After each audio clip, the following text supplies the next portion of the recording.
የቅንድብ ጸጉር ለምን እንደማያወልቅ ታውቃላችሁ? እስኪ እሺ ማያውቅ የጸናነው እምነቴ እሺ ለማንኛውም የቅንድብ ጸጉር የማያልቀው እንግዲህ ቅዱስ ዮሐንስ አፈወርቅ ማንም ሰው አያውቅም ብሎ የማያልቀው ቢያልቅ ኖሮ ዓይንን ጠንቁሎ እንዳያጠፋ። አይገርማችሁም? አሁን እናንተ እናቴ ጨዋታ ነው የሚመስላችሁ።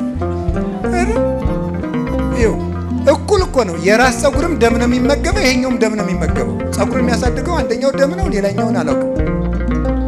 ከዚህ የሚመገበውን ነው፣ ሌላውን ራሳቸው ታዲያ ይሄም እየተመገበ ለምን ማያድረው ዓይን እንዳያጠፋ። እዚህ ላይ የተቀመጠው ለምን ነው? ግንባር ላይ ቅንድብ የቅንድብ ጸጉር ለምን ያስፈልግ ይመስላችኋል?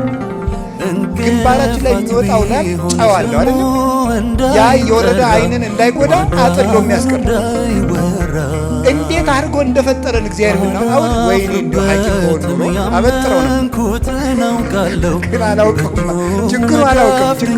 ችግሩ እሱ እግዚአብሔር እንዴት አድርጎ አሳምሮ ይሁላችሁ በጥበብ እደዊከ ገብራኒ ወለሐቋን ጥቀ አብይ ግብሩ ከእግዚኦ ወኩሎ በጥበብ ገበርከ ስራ ድንቅና ኃያል ሁሉንም በጥበብ አደረግክ አለ ቅዱስ ዳዊት። አስቦን የፈጠረን ፈጣሪያችን አስቦን የፈጠረን ትልቁን ክብር ሰጥቶን የፈጠረን ትልቅ ውለታ ውሎልናል። ሙቶልን እንደሚወደን ነግሮናል። ስጋችን ለብሶ ለእኛ በመሞት ገልጾልናል። ድካማችንን ይረዳል። ጎረቤት ተሰብስበው ሲንጫጫ ማንም ጮኸቱን ሳይሰማው የወለደችው እናት የልጇን ልቅሶ ትለያለች።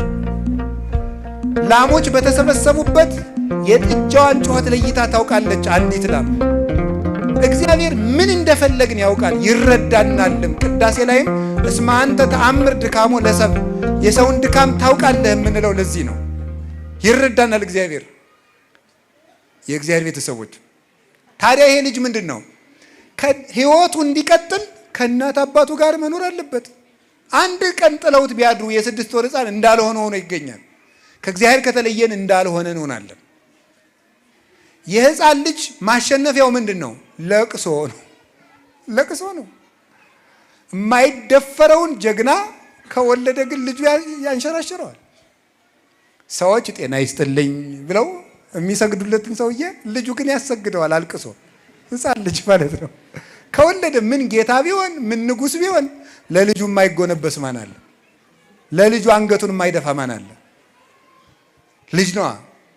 እኛም የእግዚአብሔርን ልብ የምንመልሰው ምንድን ነው? አልቅሰን ጸልየን አራይራይክኒ እህቴ መርአት በሐቲ ንብረተ ክሳድኪ፣ እህቴ ሙሽራዬ ሆይ፣ አንቺ እስራኤል ሆይ፣ ለአዲስ ኪዳን ቤተ ክርስቲያን ሆይ፣ በሐቲ ንብረተ ክሳድኪ አንገቱን ዘንበል ዘወር